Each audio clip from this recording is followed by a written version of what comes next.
2025 లేదా 26లో డిగ్రీ లేదా బీటెక్ చదివారా? సాఫ్ట్‌వేర్ జాబ్ కోసం ఎదురు చూస్తున్నారా? అయితే కోడ్ జ్ఞాన్ 100 డేస్ కోర్సులో చేరండి, జాబ్ సాధించండి. నమస్తే సాయిరామ్ గారు. నమస్తే అండి. 2026లో చాలా కంపెనీస్ ఫ్రెషర్స్ని హైర్ చేసుకోవడానికి ఎందుకు భయపడుతున్నారు అంటారు? అసలు రీజన్ ఏంటి? చాలామంది ఫ్రెషర్స్కి కూడా ఇది పెద్ద డౌట్ అయిపోయింది. మేము అన్ని క్వాలిఫై అవుతున్నాం, బట్ తర్వాత చెప్తాం అన్న పాయింట్ దగ్గరే మాకు చాలా డౌట్ కొడుతుంది, ఆగిపోతూ ఉన్నాము. రీజన్ ఏంటి సార్ అసలు? ఒకప్పుడు కంపెనీస్ కాలేజ్ క్యాంపస్ ప్లేస్మెంట్స్ అంటారు కదా, సో కాలేజెస్కి వెళ్ళి థౌజండ్స్లో హైరింగ్ జరిగేది. ఇప్పుడు అసలు క్యాంపస్ ప్లేస్మెంట్స్ అన్నవి కంప్లీట్గా తగ్గిపోయింది. అసలు ఎక్కడ ఎంఎన్సీస్ తీసుకుంటే మీకు టీసీఎస్, విప్రో, ఇన్ఫోసిస్, కాగ్నిజెంట్ ఇవన్నీ క్యాంపస్ ప్లేస్మెంట్కి వెళ్ళాయి. అలాంటివి ఇప్పుడు ఆన్లైన్లో ఎగ్జామ్ కండక్ట్ చేసి, అంటే ఆన్లైన్లో ఎగ్జామ్ కండక్ట్ చేసినప్పుడు ఎంటైర్ ఇండియా మొత్తం ఒకేసారి ఎగ్జామ్ రాస్తాయి అనమాట. దాంట్లో నుంచి ఎవరు బాగా పెర్ఫామ్ చేస్తే వాళ్ళని తీసుకునేవాళ్ళు. క్యాంపస్ ప్లేస్మెంట్కి కాలేజ్కి వెళ్ళినప్పుడు మ్యాక్సిమం ఆ కాలేజ్లో ఉన్న 2000-3000 మెంబర్స్ మధ్య కాంపిటీషన్ ఉండేది. బట్ ఇప్పుడు ఎంటైర్ ఇండియా మొత్తం మీద కాంపిటీషన్ ఉంటుంది. అండ్ దట్ టు ఏఐ వచ్చింది. సో ఈ ఏఐ రావటం వల్ల ఒక పర్సన్ చేసే వర్క్, 1 డే మొత్తం చేసే work hardly 1 hour, less than 1 అవర్లో అయిపోతుంది. ఓకే, సో దాంతో మ్యాన్ పవర్ కూడా అంత అవసరం ఉండట్లేదు. ఇక్కడేం కావాలి, ఎవరైతే స్కిల్డ్ స్టూడెంట్స్ ఉన్నారో, అంటే ప్రాపర్గా ఒక టెక్నాలజీ వచ్చి ఉన్నారు, పైథాన్ అవనండి, జావా అవనండి, వీళ్ళు ఏని ప్రాపర్గా యూజ్ చేసి ప్రాజెక్ట్ని నెక్స్ట్ లెవెల్కి ఎలా తీసుకెళ్ళగలరు అన్నదే చూస్తున్నారు అనమాట. సో అలా చూస్తున్నప్పుడు మేము జస్ట్ పైథాన్ నేర్చుకున్నాము అని చెప్పి, లేదా జావా నేర్చుకున్నాము, మాకు జాబ్ కావాలి అంటే కష్టమైపోతుంది.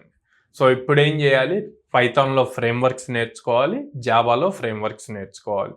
లైక్ ఫర్ సపోజ్ పైథాన్లో జాంగో, ఫ్లాస్క్, ఫాస్ట్ ఏపీఐ ఇలాంటివి నేర్చుకొని on top of that AI tools ఎలా యూజ్ చేయాలి అన్నది తెలియాలి. అదే జావా వచ్చింది అనుకోండి, జావాలో Hibernate, Spring Boot, on top of that AI tools ఎలా యూజ్ చేయాలి అన్నది తెలియాలి.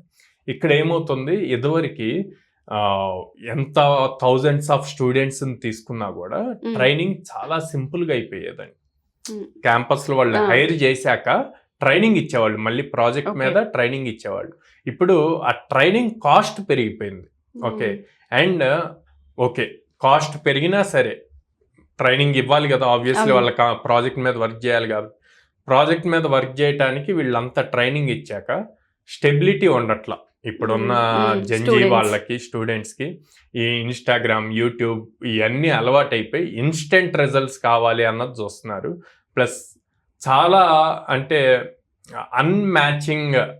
మ్యాచ్ అవ్వలేని ఎక్స్పెక్టేషన్స్ ఉంటున్నాయి అనమాట.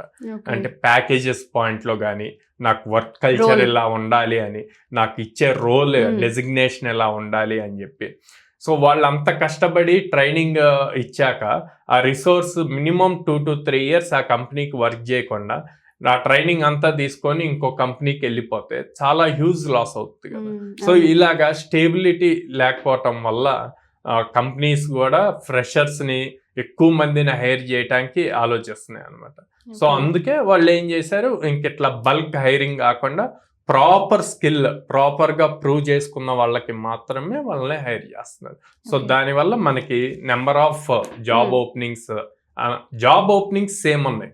ఆ ఓపెనింగ్కి తీసుకునే నెంబర్ ఆఫ్ పీపుల్ అన్నది తగ్గిపోయింది. ఇదివరకు ఒక ఓపెనింగ్ ఉంటే 2 to 3 మెంబర్స్ని ఎక్స్ట్రా తీసుకునేవాళ్ళు. ఎందుకు అంటే ఇంకో ప్రాజెక్ట్ వస్తే వీళ్ళు రెడీగా ఉంటారు, ఈ లోపల ట్రైన్ అయిపోయి అని చెప్పి. ఇప్పుడు ఆ సిచ్యువేషన్ లేదు. బయట ఉన్న మార్కెట్ కండిషన్స్ చూసుకున్నా, వార్ పాయింట్లో చూసుకున్నా కూడా, ఎందుకంటే మనకి ఇండియాలో అన్నీ కూడా అవుట్ ఆఫ్ ద కంట్రీ ప్రాజెక్ట్సే ఉంటాయి. లైక్ మనమంతా కూడా యూకే, ఆస్ట్రేలియా, యుఎస్ మీద డిపెండ్ అవుతాం అనమాట.